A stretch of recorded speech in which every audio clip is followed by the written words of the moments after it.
Today we have a very special guest. She is one of the most enduring figures in Australia's political history, a woman who fought for Australia at immense personal cost.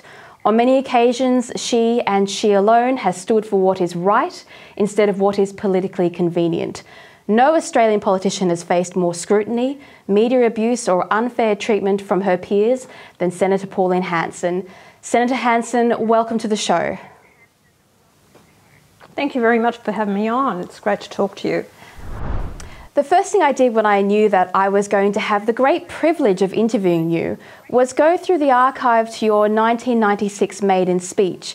You had earned your place fair and square as the Honourable Member for Oxley, but as you were introduced, almost everyone got up and started to leave the chamber.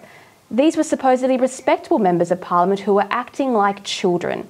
What's it like to stand there and give your speech, beautifully I might add, in the face of such hostility and disrespect? Alexandra, it was hostility towards me, and actually a lot of the members of Parliament didn't even speak to me. I was elected and sworn in the March, and I actually gave my speech in the September. So in all that time, you couldn't speak on the floor of Parliament unless it was your maiden speech. So I had the aggressiveness thrown out towards me. I couldn't respond. I was completely alone in that Parliament as an independent. So when I delivered my maiden speech, I was determined to say what I felt I needed to be said. But I tell you what, my knees were shaking. And I just had those few independents like Paul Farland, Peter Andren, Graham Campbell that sat there on the crossbenches with me. And it was, that was great to have them there. There were a few Liberals. Joe Hockey gave his main speech just prior to me. And I'll tell you something funny too. Apparently, this woman came up to me later. She said, I was there in the chamber. She said, I was in the gallery when you delivered your maiden speech. She said, I arrived to listen to Joe Hockey. She said, I'm a Liberal.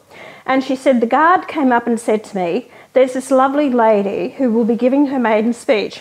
Would you mind being kind enough just to stay back and listen to what she has to say, and give her some support? And she said, he asked politely, lovely, so anyway she did. She said, it was fantastic. She said, I found it a lot more interesting than listening to Joe Hockey's. She said, I was so pleased that I actually did stay back. Yes, well, even today your speech stands up, and we're going to play a very short grab of that speech right now. If politicians continue to promote separatism in Australia, they should not continue to hold their seats in this Parliament. They are not truly representing all Australians, and I call on the people to throw them out.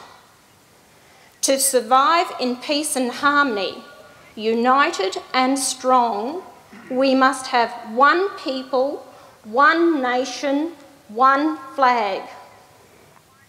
Now, Pauline, you could stand up and give that speech again today and it would be entirely appropriate for the national discussion that we are having surrounding the voice to Parliament and the potential to divide Australians along the lines of their ancestry. Were you ahead of your time? And a lot of things that I said, if people reflect back on my maiden speech, what I said at the time, a lot of things have actually happened or occurred. And people said, yes, I have been ahead of my time. With politics, a lot of things that I've said years ago, either John Howard has picked up a lot of my policies. Even now, the Liberal Party picked up a lot of my policies as well. The superannuation, using it for your home, to buy your first home, that's One Nation's policies. A lot of things that I have said or passed on, they have done. But that's my job, and to actually have them take up your policies is a real credit to myself.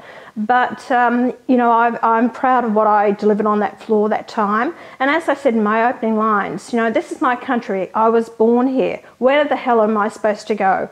And they are really stand strong to this day, especially, as you said, in light of what is going on.